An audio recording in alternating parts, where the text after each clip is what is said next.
5. The principle of health is moved by faith. Nothing else can call it into action, and only faith can enable you to relate yourself to health and sever your relation with disease in your thoughts. You will continue to think of disease unless you have faith in health. If you do not have faith, you will doubt. If you doubt, you will fear.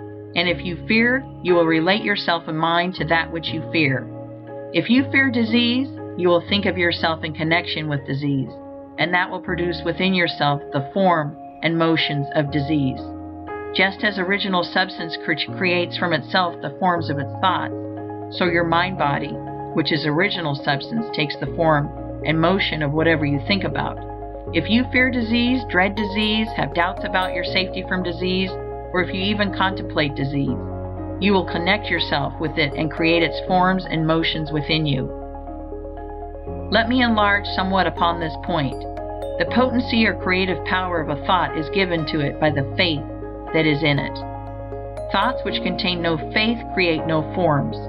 The formless substance, which knows all truth, and therefore thinks only truth, has perfect faith in every thought, because it thinks only truth, and so all its thoughts create. But if you will imagine a thought in formless substance in which there was no faith, you will see that such a thought could not cause the substance to move or take form. Keep in mind the fact that only those thoughts which are conceived in faith have creative energy.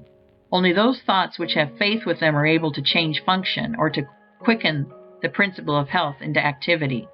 If you do not have faith in health, you will certainly have faith in disease.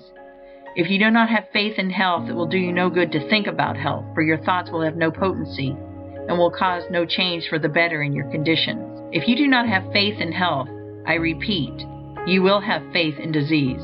And if, under such conditions, you think about health for 10 hours a day and think about disease for only a few minutes, the disease thought will control your condition because it will have the potency of faith, while the health thought will not.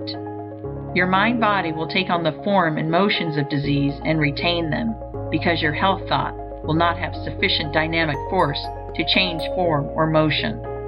In order to practice the science of being well, you must have complete faith in health. Faith begins in belief, and we now come to the question, what must you believe in order to have faith in health? You must believe that there is more health power than disease power in both yourself and your environment, and you cannot help believing this if you consider the facts. These are the facts. There is a thinking substance from which all things are made, and which, in its original state, permeates, penetrates, and fills the interspaces of the universe. The thought of a form in this substance produces the form. The thought of a motion institutes the motion. In relation to man, the thoughts of original substance are always of perfect health and perfect functioning. This substance, within and without man, always exerts its power toward health. Man is a thinking center, capable of original thought. He has a mind-body of original substance permeating a physical body, and the functioning of his physical body is determined by the faith of his mind-body. If man thinks with faith of the functioning of health, he will cause his internal functions to be performed in a healthy manner, provided that he performs the external functions in a corresponding manner. But if man thinks with faith of disease or of the power of disease, he will cause his internal functioning to be the functioning of disease. The original intelligent substance is in man, moving towards health, and it is pressing upon him from every side. Man lives, moves, and has his being in a limitless ocean of health power, and he uses this power according to his faith. If he appropriates it and applies it to himself, it is all his, and if he unifies himself with it by unquestioning faith, he cannot fail to attain health, for the power of this substance is all the power there is.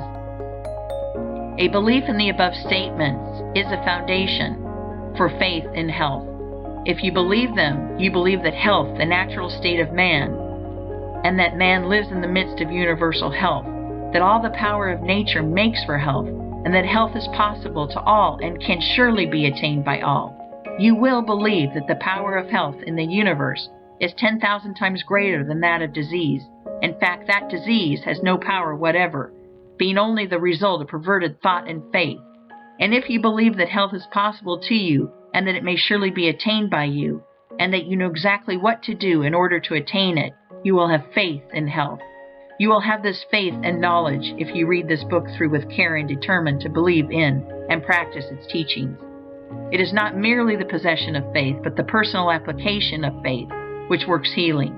You must claim health in the beginning and form a conception of health, and as far as may be of yourself as a perfectly healthy person, and then by faith you must claim that you are realizing this conception.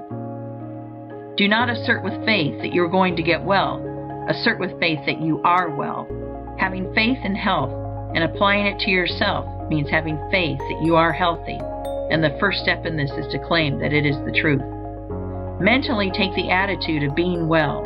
Do not say anything or do anything which contradicts this attitude.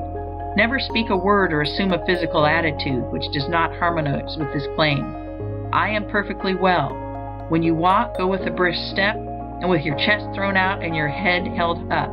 Watch that at all times your physical actions and attitudes are those of a healthy person. When you find that you have relapsed into the attitude of weakness or disease, change instantly. Straighten up. Think of health and power. Refuse to consider yourself as others than a perfectly healthy person.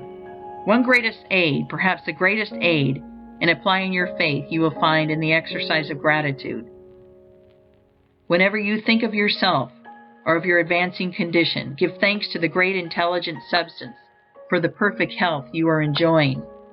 Remember that, as Swedenborg taught, there is a continual inflow of life from the Supreme, which is received by all created things according to their forms, and by man according to his faith.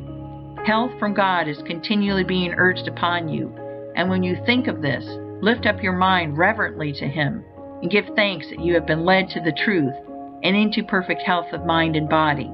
Be all the time in a grateful frame of mind, and let gratitude be evident in your speech. Gratitude will help you to own and control your own field of thought. Whenever the thought of disease is presented to you, instantly claim health and thank God for the perfect health you have. Do this so that there shall be no room in your mind for a thought of ill. Every thought connected in any way with ill health is unwelcome, and you can close the door of your mind in its face by asserting that you are well, and by reverently thanking God that it is so. Soon the old thoughts will return no more. Gratitude has a twofold effect. It strengthens your own faith, and it brings you into close and harmonious relations with the Supreme. You believe that there is one intelligent substance from which all life and all power come. You believe that you receive your own life from this substance, and you relate yourself closely to it by feeling continuous gratitude. It is easy to see that the more closely you relate yourself to the source of life, the more readily you may receive life from it. And it is easy also to see that your relation to it is a matter of mental attitude. We cannot come into physical relationship with God, for God is mind stuff, and we also are mind stuff. Our relation with Him must therefore be a mind relation.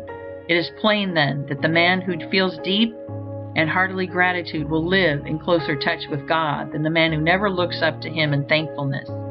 The ungrateful or unthankful mind really denies that it receives at all, and so cuts its connection with the Supreme. The grateful mind is always looking toward the Supreme, and is always open to receive from it, and it will receive continually. The principle of health in man receives its vital power from the principle of life in the universe, and man relates himself to the principle of life by faith in health, and by gratitude for the health he receives. Man may cultivate both faith and gratitude by the proper use of his will. End of Chapter 5. Recording by Jill Preston.